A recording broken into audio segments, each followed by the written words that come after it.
Bijya bibaho ko umuntu afata imyanzuro y'ubuzima bwe ibyo ari gukora kumva ni byiza ntacyo bitwaye, ariko hazagera igihe agasanga yaribeshye hari ibyo atarakwiriye gukora.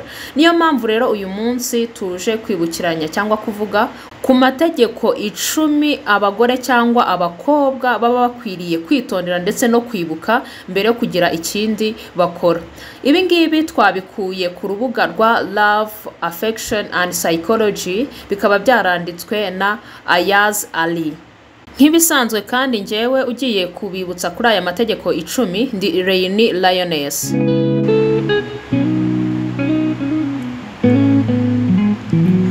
Ramba kandi ugire amahoro wowe ukurikiranye Lioness 250 cyangwa se Lioness 25. Ndongeye ndaje kuri wa mwanya wacu, kuri wa mwanya twihaye kujya twibukiranya ku mitekerereze, ku myitwarire, ku myumvire, ku mikorere yacu ya buri munsi, ibyo dukwiriye gukosora ndetse no kunonosora kugira ngo dukomeze gusigasira ubuzima bwacu no kubutwara neza, bube ubuzima buzira umuze ndetse bugamije iterambere rirambye. Nkuko natangiye mbivuga rero, uyu munsi tuje kwibukiranya ku mategeko 10 abakobwa cyangwa se abagore baba bakwiriye kwitaho ndetse no kwitondera. Itegeko rya mbere batubwiyeho, barakubwira ati wowe mukobwa, mbere yo kuva mu rugo rw'ababyeyi bawe kugira ngo ujye muri ghetto, banza ufate igihe cyo kubitekerezaho ndetse no kubiha umurongo.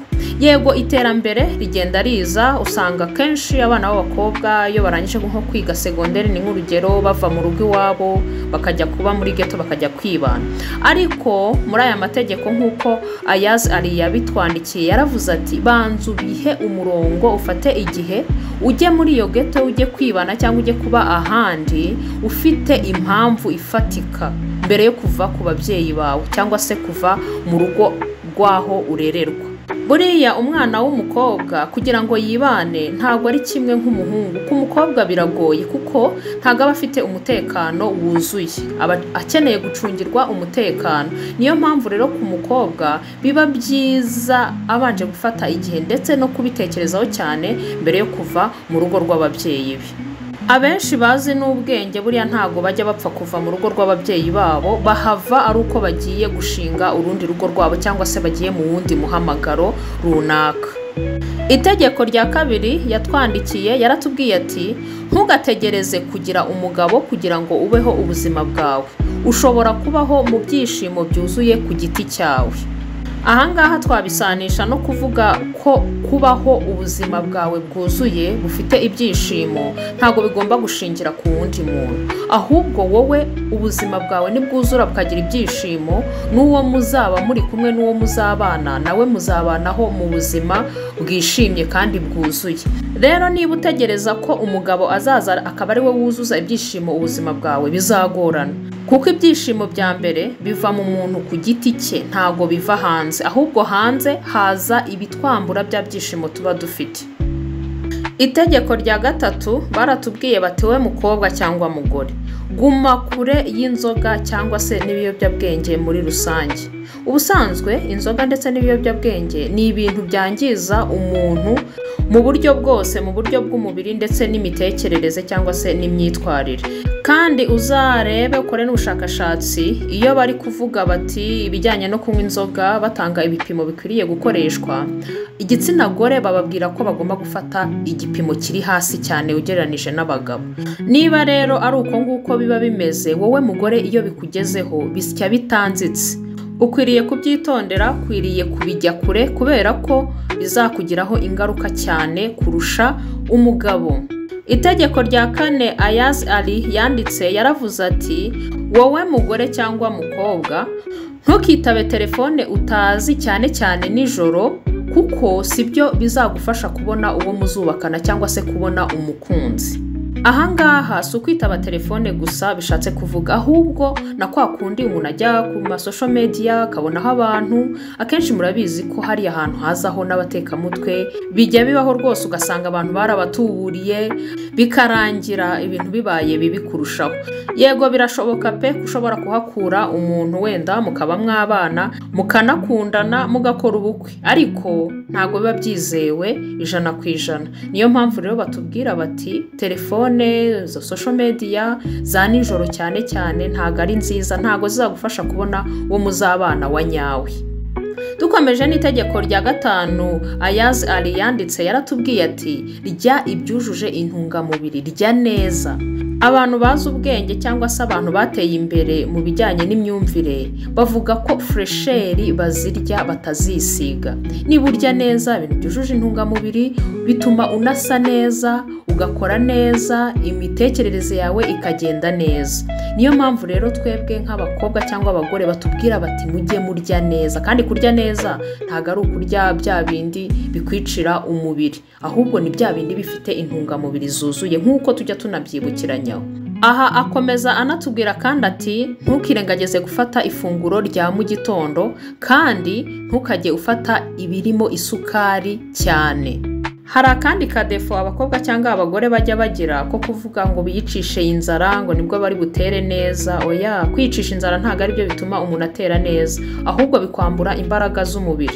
Hari ibintu byinshi ushobora gukoresha nka regime, ufata ibijyanye n'ubwoko bw'amaraso yawe, ufata ibijyanye n'imikorere yawe bigatuma wagabanya ibiro ariko utiyicishije inzara. Ibyo ngibyo rero biri mujyanye n'imirire. Ugomba kurya neza, ukiyitaho umubiri wawe, bigatuma ugira imbaraga, ugasa neza ndetse ukagira no gukora neza. Itegeko rya 6 ari yatubwiye ati ambara neza. Kwambara neza hari abantu bajya babyitiranya no kwambara ibintu bigezweho cyangwa se ibyadutse. Oya, si ibyo gusa, ahubwo kwambara neza ni ukwambara ibifite isuku, ibikeye kandi binajyanye n'imiterere yawe. Hari ukuntu ubona umuntu yambaye nk'umwenda ukavuga ati nk'uyu nguyu koko yawambariye iki. Rero kwambara neza ni ukumenya uko wambara ibijyanye n'imiterere yawe kandi bifite isuku. Ikindi, abantu iyo bakubonye uko wambaye bakikubona bwa mbere uko waserutse, niyo sura bahita bafata mbere na mbere, yewe na mbere yuko ugira icyo uvuga.